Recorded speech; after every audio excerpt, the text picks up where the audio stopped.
C'est très bien de soutenir une filière.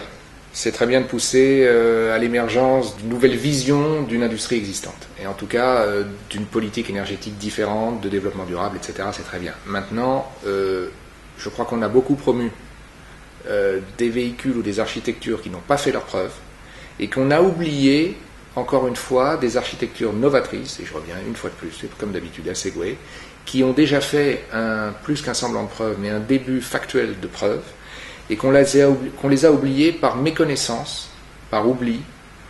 La méconnaissance, c'est insupportable dans un pays sérieux. L'oubli aussi.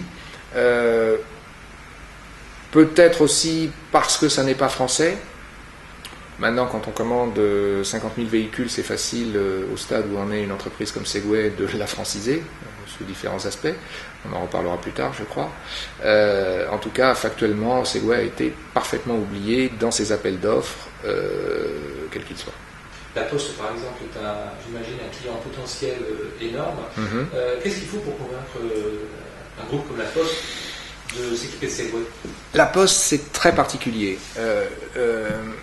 Et là j'ai clairement un doute sur, dans l'état actuel des choses, en tout cas de ce qui a été développé, sur l'adéquation des véhicules Segway existants aux besoins de la Poste.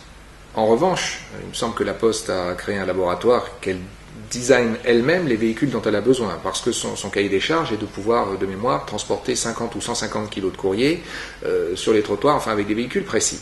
Il est clair que le laboratoire de la Poste n'a pas réfléchi à installer ces applications sur une architecture Segway. En cela, c'est dommage. Ça a été fait aux États-Unis. En tout cas, testé aux États-Unis. J'ai parlé avec différents représentants de la Poste. On équipe des centres de tri, qui sont des grands machins sur lesquels les gyropodes rendent de fiers services.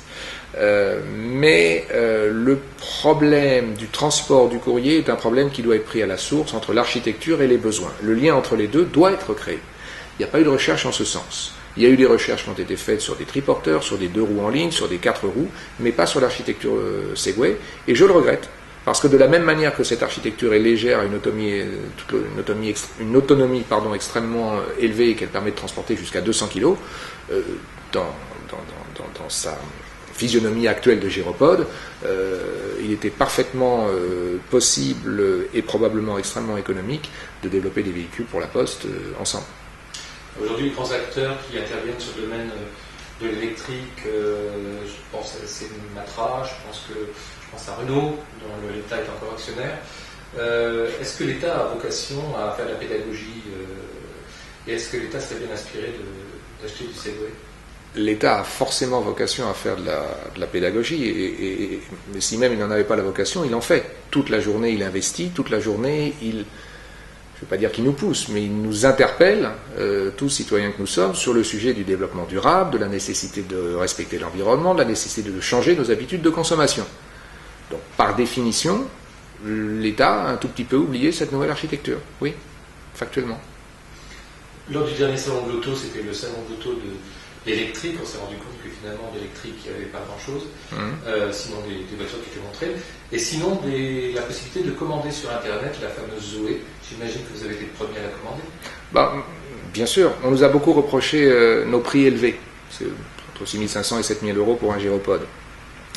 On entendait souvent, oui, mais regardez, par rapport à une Smart, par rapport à une Logan, vous êtes presque au même prix. Alors maintenant, on va enfin pouvoir comparer ce qui est comparable, c'est-à-dire un véhicule électrique à un autre véhicule électrique. Bon, à 30 000, on est 5 fois moins cher. On ne transporte pas 5 personnes, mais on les transporte sur 40 km, et ça c'est sûr.